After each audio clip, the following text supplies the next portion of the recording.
Okay, so why should you care? Well, why not? No knowledge is wasted knowledge. Long story short. Also, it's not everybody that watches travel vlogs that has visa or that has money to go on holiday. But guess what? They still watch the travel vlog. Why? Vibes. So keep watching.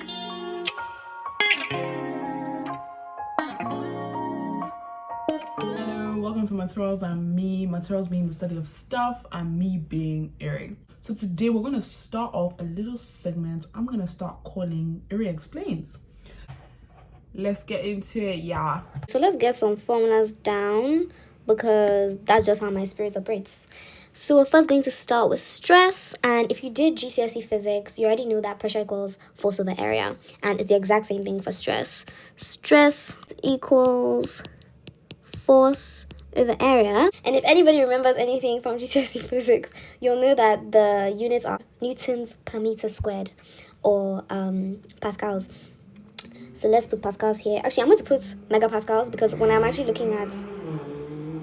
Okay, it looks like Lightning McQueen just passed my window. When we're working with values in materials, like, it's usually bigger than just pascals. Like, nothing is ever... The stress or the stiffness is never that small. So it always ends up being like megapascals or in gigapascals. So we're going to put GPA here.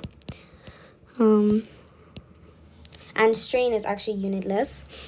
But the formula for strain is delta L over L.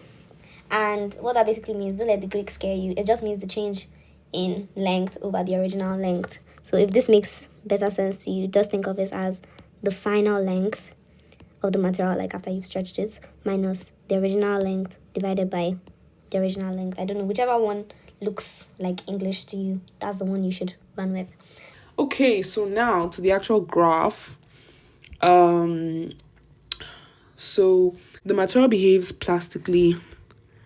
I said plastically, I'm so sorry. The material behaves elastically from here. That's how you see it's going linearly. Straight line, straight line, straight line, everything is going well. But when it reaches this point, this is called the yield point. And this is where, from here on out, your mistakes matter. That's basically what it means. Because you're deforming, up until this point, you're deforming the material and it's in the elastic region. So basically, it can go back to its original form. But after the yield point, there's no going back. And so what happens is, and so let's even differentiate. And so what happens after this point is it enters the plastic region. That's what it's called because it starts deforming plastically. And so from the yield point, it's going until you get to this point here. And this point here is around this sharp, because I didn't draw this graph well. But around this area, this is where, this is the highest stress that your material can withstand. And it's called the ultimate tensile stress, or UTS. And after this point, fracture,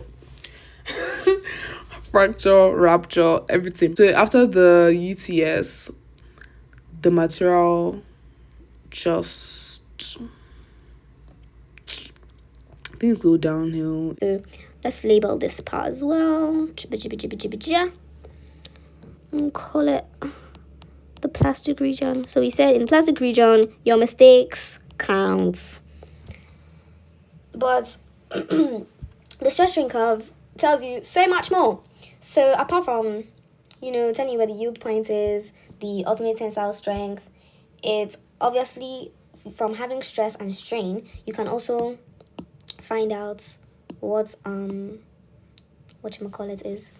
You can also find out what your Young's modulus is, because essentially E, which is Young's modulus, equals stress over strain. Oh, also, I should have mentioned that the Young's modulus E is what is used to measure stiffness. So your Young's modulus is the red line. Your Young's modulus is your slope.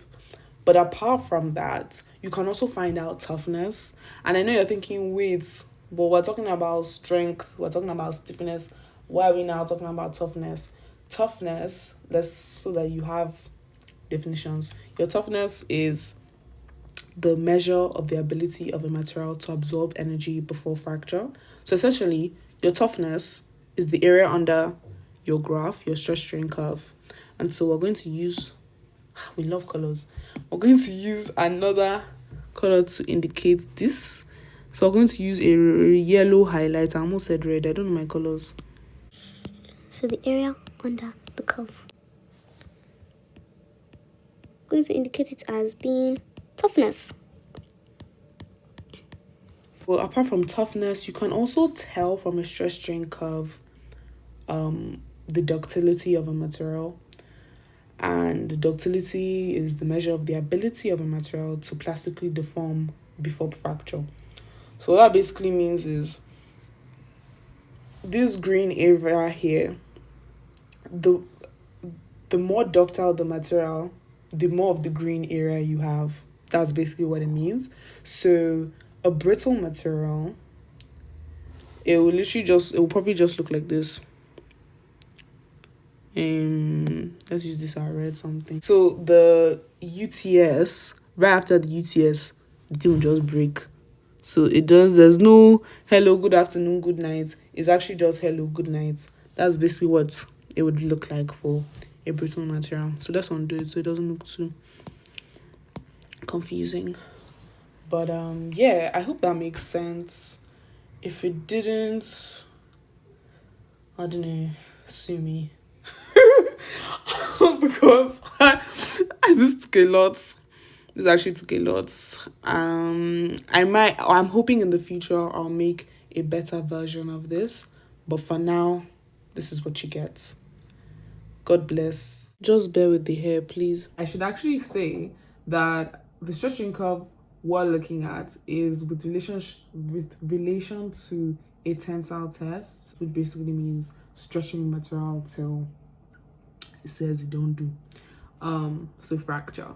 So stretching a material till fracture is basically what a tensile test is. So putting it under tension. So like, I have a hairband here, and it has hair on it, but hey ho. So this is a tensile test. Literally, this is a tensile test. Me just stretching. Yeah, that's what we're looking at. I really hope this video was useful. Like I always say, it's literally just the second time. But if you made it this far, good on you, good on me. Let's keep doing this.